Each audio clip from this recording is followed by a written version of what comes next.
हाँ बच्चों, आज हम लोग इलेक्ट्रोकेमिस्ट्री स्टार्ट करने जा रहे हैं। इलेक्ट्रोकेमिस्ट्री हम बेसिक से लेके हाई लेवल तक लेके जाएंगे। आपको ज़रूर मज़ा आएगा। अगर आप इलेक्ट्रोकेमिस्ट्री को अच्छे से पढ़ते हैं हमारे लेक्चर, तो आपको 110% मज़ा आएगा। चलिए बेसिक से स्टार्ट करेंगे पूरा आपको केमिस्ट्री, इलेक्ट्रोकेमिस्ट्री। देखिए इलेक्ट्रोकेमिस्ट्री होता है कि बच्चा वो फिजिकल केमिस्ट्री को ब्रांच जिसमें हम लोग पढ़ते हैं इंटर कन्वर्जन का मतलब इलेक्ट्रिकल एनर्जी से केमिकल एनर्जी, केमिकल एनर्जी से इलेक्ट्रिकल एनर्जी, किस में? रिडॉक्स रिएक्शन में। यानी वो प्रोसेस इलेक्ट्रोकेमिस्ट्री में हम लोग पढ़ते हैं, केमिकल से इलेक्ट्रिकल एनर्जी, इलेक्ट्रिकल से केमिकल एनर्जी। तो बच्चा ये देखिए यहाँ पे एक टर्म आता है रिडॉक्स हाफ सेल। तो हमने अभी आपसे बोला कि हम आपके लिए ये बेसिक से पूरा स्टार्ट करेंगे, बेसिक से। तो बेसिक की बातें हम लोग करेंगे। तो देखिए जैसे मान लें रिडॉक्स, री का मतलब रिडक्शन और ऑक्स का मतलब ऑक्सीडेशन। ऐसा रिएक्शन जिसमें क्या हो, रिडक्शन और ऑक्सीडेशन दोनों, उसे हम लोग क्या बोलते हैं? रिडॉक्स रिएक्शन बोलते हैं। तो बच्चा देखिए एक छोटी छोटी बात आएगी, उसको थोड़ा सा हमको समझना है। बहुत से बच्चों के इलेक्ट्रॉन लिखने में प्रॉब्लम होती है, कहाँ रिडक्शन हुआ, कहाँ ऑक्सीडेशन हुआ, तो उसके बारे में हम बात करेंगे आपसे। जैसे मान लेते हैं हम ऑक्सीडेशन की बात करें। यहाँ पे आपको देखिए थोड़ा ध्यान से बच्चा, ऑक्सीडेशन की बात करें तो ध्यान से आप समझिएगा हमारी बात को। जैसे मान लेते हैं जिंक है, जिंक बना Zn+2।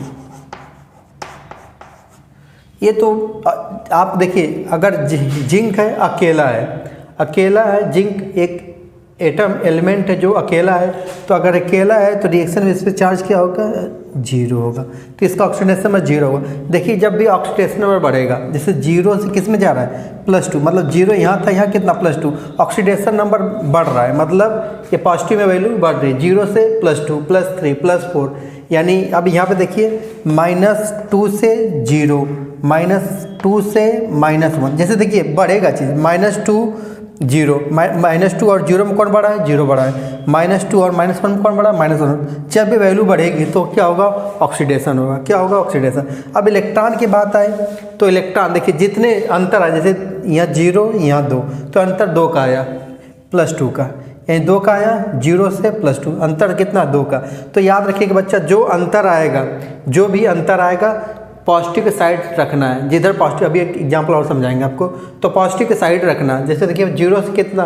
+2, तो कितना का अंतर है? 2 को, तो यहाँ 2 इलेक्ट्रॉन यहाँ पे लिख दीजिए। जैसे एक बच्चा और बात करें हम, Fe+2 से Fe+3। अब देखिए ये भी 2 से 3 बढ़ा, 2 से 3 बढ़ा, तो 2 से 3 बढ़ा, तो देखिए कितना बढ़ा। अब हमने बात बताई, यहाँ 0 से 2 तो कितना? 2, और 2 से 3 तो कितना? 1, यानी 2 से 3 जा रहा तो कितना आ रहा है? 1। तो जिधर ज़्यादा रहेगा, मतलब +3 इधर है ना, तो 1 इलेक्ट्रॉन इधर लिख दीजिएगा। ठीक, तो ये ऑक्सीडेशन लिखने का तरीका होता है बच्चा। ऐसे रिडक्शन की बात करें हम तो चलिए Cu+2, ये बना हमारा Cu। अभी 0, ये देखिए +2 से 0, देखिए 2 से किस में जा रहा है? 0, घट रहा है। अब हम एक बात बताएं आपसे, हमने बताया जिधर प्लस होगा, जिधर प्लस ज़्यादा होगा उधर लिखना अंतर। कितना का अंतर है? 2, और 0 में अंतर कितना है? 2 का, तो प्लस साइड के लिख दीजिए 2 इलेक्ट्रॉन। तो बच्चा ये रिडक्शन हुआ। तो हमारी बात को अगर आप समझ गए हो तो अच्छी बात है, नहीं तो समझ में तो आ ही जाएगा। ठीक, तो ये तो रिडॉक्स रिएक्शन के बारे में जो बार बार यूज होगा, ये रिडक्शन ऑक्सीडेशन हम ऐसे ही लिखेंगे। तो आपको समझना है कहाँ रिडक्शन हो रहा है, कहाँ ऑक्सीडेशन हो रहा है, हम कितना इलेक्ट्रॉन लिख रहे हैं, क्या लिख रहे हैं, ये समझना पड़ेगा आपको। ठीक, तो अब हम लोग स्टार्ट करते बच्चे रिडॉक्स की बेसिक बातें तो बता दी हमने। अब स्टार्ट करने जा रहे हैं हम लोग इलेक्ट्रोकेमिकल सेल। देखिए बच्चा, जिसके अंदर हम लोग पढ़ेंगे केमिकल एनर्जी से electrical energy, electrical energy chemical energy, उससे हम लोग पढ़ेंगे electrochemical cell, electrochemical cell. Okay, electrochemical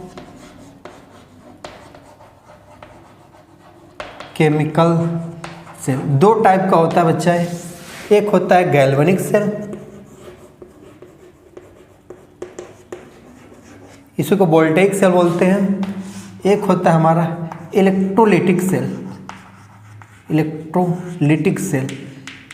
ये जो हम डिफरेंस लिखने जा रहे हैं, बहुत आराम से और बहुत ईमानदारी के साथ इस डेफिनेशन को देखिएगा, और ये इसी से बेस बनेगा आपका इलेक्ट्रोकेमिस्ट्री में, इसी से बेस बनेगा। बहुत सी बातें यहीं पे हम लोग करेंगे जो आपको समझ में तुरंत आएगी। गैल्वेनिक सेल होता है बच्चा एक डिवाइस होता है, इलेक्ट्रोलाइटिक सेल एक डिवाइस होता है। जो गैल्वेनिक सेल क्या करता है, केमिकल एनर्जी से, केमिकल एनर्जी को बदलता है इलेक्ट्रिकल एनर्जी में, इलेक्ट्रिकल एनर्जी में। यहीं पे बात करेंगे हम। गैल्वेनिक सेल क्या करेगा, केमिकल एनर्जी किसमें बदलेगा, इलेक्ट्रिकल एनर्जी में। इलेक्ट्रोलाइटिक सेल क्या कर, रिवर्स, मतलब इलेक्ट्रिकल एनर्जी को किसमें बदलेगा, इलेक्ट्रिकल एनर्जी को किसमें बदलेगा, इलेक्ट्रिकल एनर्जी किसमें बदलेगा, केमिकल एनर्जी में। इलेक्ट्रिकल एनर्जी किसमें बदलेगा, केमिकल एनर्जी में। 1 सेकेंड 1 सेकेंड, ठीक, ओके, सही है। केमिकल एनर्जी से इलेक्ट्रिकल एनर्जी, इलेक्ट्रिकल एनर्जी से केमिकल एनर्जी। जो गैल्वेनिक सेल होता है बच्चा, डिफरेंस हम बता रहे हैं ना, बेस बनेगा आपका, ये स्पॉन्टेनियस होता है। आगे हम गैल्वेनिक सेल पढ़ाएंगे तो आपको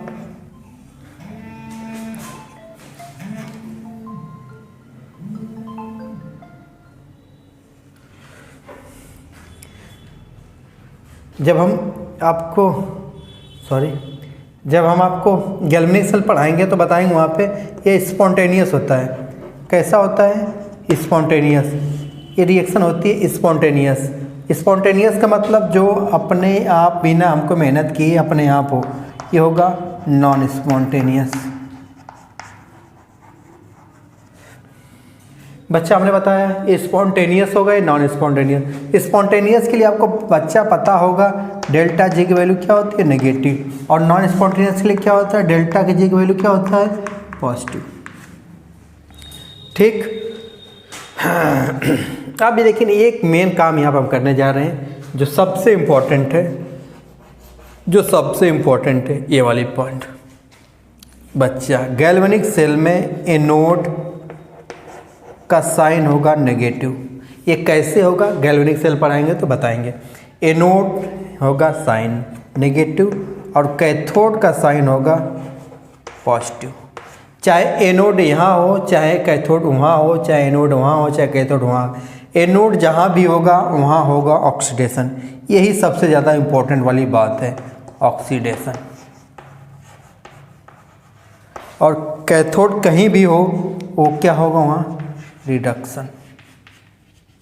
सेम चीज़ इधर पे होगा। एनोड यहाँ है, एनोड यहाँ है, तो यहाँ पे इसका साइन होता है पॉजिटिव, यहाँ पे होगा बच्चा ऑक्सीडेशन। हमने बोला अभी आपको एनोड कहीं भी हो ऑक्सीडेशन होगा, और कैथोड कहीं भी हो वो होगा रिडक्शन। ठीक, तो हमने क्या बताया, एनोड इलेक्ट्रोलाइटिक सेल में क्या होगा, पॉजिटिव, कैथोड क्या होगा, नेगेटिव। लेकिन गैल्वेनिक सेल में एनोड क्या होता है बच्चा, नेगेटिव, और कैथोड क्या होता है, पॉजिटिव। ठीक, तो अब हम लोग स्टार्ट करेंगे गैल्वेनिक सेल। गैल्वेनिक सेल का कंस्ट्रक्शन करेंगे और गैल्वेनिक सेल के बारे में आगे सारी बातें हम लोग करेंगे, इंपॉर्टेंट बातें जो है। ठीक, तो हम लोग अब स्टार्ट करते हैं गैल्वेनिक सेल।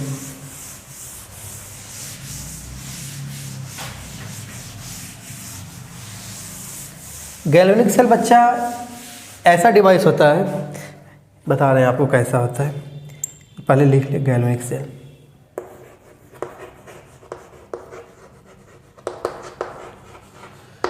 ये डिवाइस है जो क्या करेगा, केमिकल एनर्जी किस में बदलेगा, केमिकल एनर्जी को किस में बदलेगा, अभी हमने बताया किस में बदलेगा, इलेक्ट्रिकल एनर्जी में। ऐसे जो भी होंगे वो सब गैल्वेनिक सेल के अंदर आएंगे, इलेक्ट्रिकल एनर्जी में। हमको बहुत सारे गैल्वेनिक सेल बना सकते हैं, उसका एक एग्जांपल पढ़ लें, डैनियल सेल, जो हम लोग के सिलेबस में एनसीईआरटी में दिया गया है। तो इसका कंस्ट्रक्शन करते हैं। देखिए हमने क्या किया, 2 बीकर ले लिया, ध्यान समझिए, डैनियल सेल का कंस्ट्रक्शन यही है। 2 बीकर ले लिया, एक हमने जिंक का रॉड ले लिया, इलेक्ट्रोड बच्चा जो इसको बोलते हैं इलेक्ट्रोड, और उसके अंदर भरा ZnSO4। और हमने एक लिया है यहाँ पे कॉपर का रॉड, इसके अंदर भरा है कॉपर सल्फेट का सॉल्यूशन। तो ठीक, इसको हमने क्या किया, दोनों इलेक्ट्रोड को हमने मेटल वायर से जोड़ दिया। तो इसको जोड़ दिया, ठीक, अच्छी बात है। अब आप एक बात बताइएगा ना, तो अब देखिए यहाँ से तो सर्किट कंप्लीट करने के लिए ये यहाँ से तो यहाँ तक गया, लेकिन वापस यहाँ तक सर्किट कंप्लीट नहीं हो पा रहा है, तो इसीलिए हम लोग क्या करते हैं, शार्ट ब्रिज लगाते हैं। शार्ट ब्रिज का बहुत काम है, लेकिन अभी एक पहला काम समझिए कि क्या करता है, सर्किट कंप्लीट करता है। दूसरे अंदर इसके अंदर बता जेली लाइट सब्सटेंस अगर जो एल्गी होता है, अगर वो क्या इसके अंदर पेस्ट मिला के, जैसे इलेक्ट्रोलाइट होता है बच्चा, इनर्ट इलेक्ट्रोलाइट क्या होता है, इनके पेस्ट बना के इसके अंदर डाल दिया जाता है। इसका काम क्या होता है अभी हम लोग शार्ट ब्रिज के बाद पढ़ेंगे तो बताएंगे। पहले एक बात बताते हैं यहाँ पे, तो देखिए अब रिएक्टिविटी कंस्ट्रक्शन तो हमारा हुआ। अब देखिए काम कैसे करेगा। रिएक्टिविटी में देखा गया, रिएक्टिविटी में कि जिंक ऊपर आता है किससे, कॉपर से। देखिए जिंक कॉपर का रॉड है ना, इधर जिंक है इधर कॉपर है, तो रिएक्टिविटी में जो ऊपर है उसका बच्चा रिडक्स ऑक्सीडेशन हो जाएगा। मतलब जिंक और कॉपर में कंपटीशन कौन जीता, जिंक जीता, तो जिंक का क्या हो जाएगा, ऑक्सीडेशन हो जाएगा। तो जिंक जाता है मोस्टली Zn+2 में। तो अभी हमने बताया था जिंक 0+2 दिया तो 2 इलेक्ट्रॉन इधर लिख देंगे। ओके चलिए, तो क्या हुआ, अब हमने बात समझ गए कि क्या हुआ, जिंक का क्या हो गया, ऑक्सीडेशन। तो जब इसका ऑक्सीडेशन तो इसका क्या होगा, रिडक्शन। तो इसने क्या किया, ये जिंक जो सॉलिड है, ये जो रॉड मेटल रॉड है, जो इलेक्ट्रोड है, कैसा है, सॉलिड है। इसका क्या हुआ, इसका क्या हुआ, ये इसका ऑक्सीडेशन हो गया। तो किस में करा, Zn+2 में, Zn+2। जहाँ आयन जब भी होगा बच्चा वो एक्वस होगा, वो कैसा होगा, वो हमेशा एक्वस होगा। तो जाहिर सी बात है सोल्यूशन के अंदर चला जाएगा। अब एक बात बताइए, स्टार्टिंग में अगर एक जब हम ये सब काम कर रहे थे तो यहाँ पे क्या था, Zn+2 = SO4 2-। ये बात समझ में आ रही कि नहीं। हमने जिंक Zn-SO4 का सोल्यूशन डाला था तो इसमें क्या था, Zn-SO4 का सोल्यूशन डाला तो इसमें क्या था, जिंक+2 का कंसंट्रेशन SO4-2 के कंसंट्रेशन के बराबर था। लेकिन जैसे ये प्रोसेस होने लगा, इसका ऑक्सीडेशन होने लगा, उसका रिडक्शन होने लगा, तो क्या होगा, देखिए अब सॉल्यूशन के अंदर क्या हो रहा है, Zn+2 की कंसंट्रेशन बढ़ रही है। मतलब क्या हुआ, ये तो बढ़ गया, ये इसको काउंटर काउंट करने के लिए तो घट जाएगा ना। ये तो Zn+2 आने की कंसंट्रेशन बढ़ गया, मतलब ये 4 Zn+2 स्टार्टिंग में थे तो SO4-4 थे, तो बैलेंस किए थे। अब क्या होगा, अब Zn+2 का कंसंट्रेशन बढ़ रहा है, SO4-2 इसको बैलेंस नहीं कर पाएगा क्योंकि 4 को 4 तो खत्म हो गया, अब ये Zn+2 बढ़ रहा है। तो इसीलिए बच्चा इसका काम होता है, इनर्ट इलेक्ट्रोलाइट मिला जाता है कि जैसे इधर प्लस बढ़ेगा तो उधर से माइनस भेज देगा कि इसको काउंटर आयन बैलेंस करने के लिए, किसको, Zn+2 के लिए। अब एक बात बताइए, ये तो Zn+2 चलिए तो हमको समझ में आ गया, +2 चला गया, लेकिन ये इलेक्ट्रॉन का क्या होगा, तो इलेक्ट्रॉन क्या होगा, इलेक्ट्रॉन सोल्यूशन का थोड़ी जाएंगे, वो मेटल के अराउंड ये लीजिए, ये लीजिए। तो बच्चा अब एनोड पर क्या हो रहा था, ऑक्सीडेशन, ये हुआ कि नहीं, एनोड पर क्या हुआ, ऑक्सीडेशन, और इसका साइन क्या, देखिए माइनस बढ़ रहा है, तो इसका अभी बताए थे क्या होगा, माइनस। अभी ये इलेक्ट्रॉन इधर से इधर गए, इधर से इधर गए, तो अब यहाँ पे क्या होगा, जो एक कॉपर ये Cu4 था, इसमें Cu+2 जो प्रेजेंट था वो क्या करेगा, ये दोनों इलेक्ट्रॉन को लेके बदल जाएगा कॉपर सॉलिड में। मतलब अब ये तो हमारा बात हो गई, ये एनोड पे बात हो गई, एनोड की बात हो गई। और यहाँ पर कैथोड पर क्या होगा, ये कैथोड पर क्या होगा, जो ये Cu+2 थे वो 2 इलेक्ट्रॉन को लेंगे, जो इलेक्ट्रॉन इधर से गया था किस में बदल देगा, Cu सॉलिड में।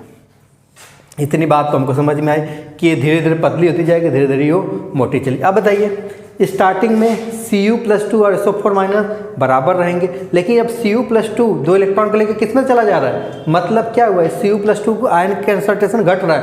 मतलब अब क्या होगा, इधर से कौन भेजेगा, इधर से कौन भेजेगा, पॉजिटिव पार्ट को भेजेगा इसको बैलेंस करने के लिए। तो पहली बात शार्ट ब्रिज की बात बताते थे। शार्ट ब्रिज का पहला काम क्या होता है, शार्ट ब्रिज का पहला काम होता है सर्किट को कंप्लीट करना। दूसरा काम क्या होता है, इलेक्ट्रिकल न्यूट्रलिटी मेंटेन करना। देखिए यहाँ पे क्या हो रहा था, जैसे ही Zn+2 बढ़ रहा था तो उधर से भेज देगा Cl-, और जैसे ही उधर Cu+2 ज़्यादा कम हो रहा था तो इधर से भेज देगा K+, मतलब मालिक KCl ले लिया। तब बात समझ में आ रही है। तो इलेक्ट्रिकल न्यूट्रलिटी मेंटेन करने के लिए अब एक बात और है, देखिए ये लिक्विड अगर इसको हम लगा दें तो ये जैसे लिक्विड की जंक्शन पोटेंशियल, अब चलिए इसकी बात बाद में करेंगे भैया। तो अब एक बात बताइए, ये इलेक्ट्रॉन की डायरेक्शन इधर से इधर हुई, तो इलेक्ट्रॉन इधर से इधर, मतलब एनोड से किधर गया। अब बताइए कैथोड, ये कौन होगा, फिर ये कौन होगा, ये कैथोड होगा। अभी हमने डिफरेंस भी बताया था, कैथोड कैसा होगा, पॉजिटिव होगा। तो हमने डिफरेंस भी बताया था, एनोड नेगेटिव, कैथोड पॉजिटिव। अब एक बात बताइए, चलिए इधर से इधर गया, काम हो गया उसका। तो पहला क्वेश्चन अराइज हुआ बच्चा, इसमें बहुत सारे क्वेश्चन बनते हैं, लेकिन पहला क्वेश्चन अराइज हुआ कि गैल्वेनिक सेल में, डैनियल सेल में इलेक्ट्रॉन की डायरेक्शन किधर से किधर होती है। तो आप क्या बताएंगे, क्या बताएंगे, एनोड से कैथोड की तरफ। तो बताइए जैसे ही इलेक्ट्रॉन घुमा उसके अपोजिट डायरेक्शन में कौन चलता है, करंट चलेगी। यानी करंट का डायरेक्शन किधर से किधर हुआ, करंट की डायरेक्शन किधर हुआ, कैथोड टू एनोड हुआ। चलिए अब ये तो इसके कंस्ट्रक्शन का पार्ट था, जितने बात इसमें थी उतने बता दिया हमने। ठीक, अब साल्ट ब्रिज का एक अलग से टॉपिक बनाएंगे, तो उस पर हम लोग साल्ट ब्रिज के बारे में पूरा बात करेंगे। ठीक, अब देखिए यहाँ पे ये तो बच्चा देखिए एनोड पे कैथोड की बातें तो हमने कर लिया। अब इसका नेट रिएक्शन लिखते हैं। जब नेट लिखेंगे तो क्या होगा, ये कैंसिल हुआ, तो ये बच्चा हुआ Zn solid plus Cu+2 aqueous. देखिए जब भी आयन लिखा जाएगा वो एक्वस में ही रहेगा। क्या मिला, Zn+2 एक्वस और Cu सॉलिड। ये तो नेट रिएक्शन लिख दिया, लेकिन रिप्रेजेंटेशन कैसे किया जाता है, ध्यान से समझिए। रिप्रेजेंट करना हमको कोई रिएक्शन है, जैसे साल्ट ब्रिज का और ये गैल्वेनिक सेल का जब रिएक्शन दे दिया जाए, हाफ सेल दे दिया जाए, तो कैसे रिप्रेजेंट करा जाएगा, इसको भी एक बार देखिए आप। देखिए कैसे किया जाएगा, इधर देखिए, तो इसको रिप्रेजेंट कैसे किया जाएगा, इधर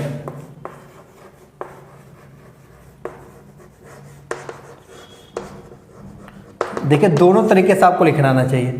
अभी हमको चलिए एक बात बताइए, ये लेफ्ट है ये राइट है, ये लेफ्ट साइड है ये राइट साइड है। तो लेफ्ट साइड में क्या हुआ, ऑक्सीडेशन हुआ। तो किसका ऑक्सीडेशन हुआ, आप ही बोले, जिंक का किस में बदला, Zn+2 में। ओके, चलिए हमने लिख दिया। ये लेफ्ट का बात कर दी। अब बीच में क्या लगा है, दोनों का कनेक्ट कौन कर रहा है, साल्ट ब्रिज, इसका नाम साल्ट ब्रिज है। दोनों का कनेक्ट कौन कर रहा है, साल्ट ब्रिज। तो बीच में हमने क्या लगा दिया, डबल से साल्ट ब्रिज। अब उधर क्या हुआ, उधर क्या हुआ, इधर क्या हुआ, ये Cu+2 किस में बदल रहा था, Cu में। चलिए ये तो बच्चा बहुत अच्छे से आपने समझ गया कि हुआ क्या। तो अगर आपको समझना हो तो आप याद करिए लोन। देखिए इसकी बात हम कर लेते हैं लोन से। लोन जानते हैं आप लोग, गैल्वेनिक सेल में बहुत इंपॉर्टेंट क्वेश्चन यहाँ बनता है। लोन से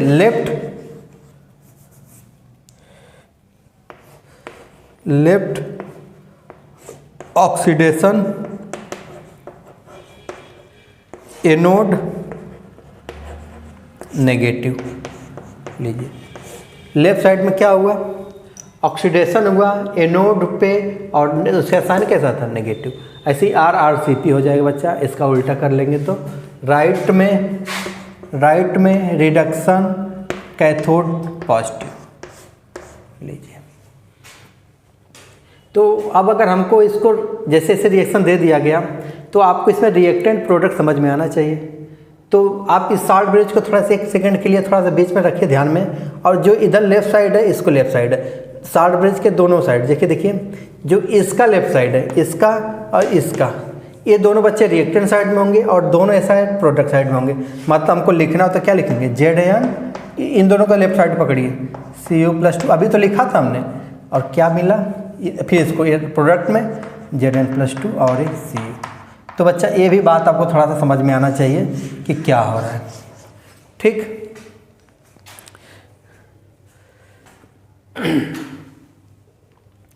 तो हाँ हमने इसके बाद समझा दिया। ऐसे कोई भी दिया जाएगा रिएक्शन, जैसे भी दिया जाएगा आपको समझना है। साल्ट ब्रिज का नोटेशन दिया जाएगा तो इधर ए वाला रिएक्टेंट साइड होगा, ये दोनों से प्रोडक्ट साइड होगा। देखिए ऐसे, इधर ऐसे लिखने, ऐसे आना चाहिए, ऐसे लिख के ऐसे आना चाहिए, दोनों तरीके से आपको आना चाहिए, तब तो ये गैल्वेनिक सेल में कंपाउंड बनाएंगे आप। अब इसके बाद हम लोग अगली वीडियो में मिलेंगे। अच्छा थोड़ी सी बात बता दें आपको, ये तो पहली बात बताइए, ये साल्ट ब्रिज है। पहला क्या काम था, ब्रिज कनेक्ट करेगा, दो इलेक्ट्रोलाइट को कनेक्ट कर रहा है, और क्या काम कर रहा है, इनकी पहली काम तो बच्चा है सर्किट कंप्लीट कर रहा है। दूसरा काम क्या है, इलेक्ट्रिकल न्यूट्रलिटी मेंटेन कर रहा है। तीसरा, अगर बच्चा इसको हम हटा देना तो इसका पोटेंशियल डिफरेंस क्या आ जाएगा, 0 आ जाएगा। ड्रॉप टू जीरो आ जाएगा। मतलब क्या होगा, सर्किट कंप्लीट नहीं होगी तो क्या होगा, जो होना तो होगा ही। तो 3 काम इनका है, आपको याद रखना। हाँ, एक बात और याद रखिएगा, अगर हम कोई सॉल्यूशन जैसा माना AgNO3 का बना है, Ag प्रेजेंट है, Hg+2 प्रेजेंट है, अगर ऐसा कुछ सॉल्यूशन प्रेजेंट है तो इसमें KCl नहीं लिया जाता, क्योंकि इनसे मिल के क्या बना लेता है, एक PPT बना लेता है KCl। तो याद रखिएगा Ag+ और Hg+2 किसी सॉल्यूशन का बन रहा है तो वहाँ पे हम लोग KCl का यूज नहीं करेंगे एज ए इनर्ट इलेक्ट्रोलाइट। इससे रिएक्शन करके क्या बना लेता है, प्रेसिपिटेट बना लेता है। इस बात को आपको ध्यान रखना है। और इस पे बातें हम लोग करेंगे अब इलेक्ट्रोड पोटेंशियल की। तो पोटेंशियल, इलेक्ट्रोड पोटेंशियल की बात हम लोग नेक्स्ट वीडियो में करेंगे और मज़ेदार वीडियो होने वाली है। इस वीडियो को अच्छे से देखिएगा और आप जानते हैं आगे कहानी। ठीक, इलेक्ट्रोड पोटेंशियल पे हम मिलते हैं नेक्स्ट वीडियो पे।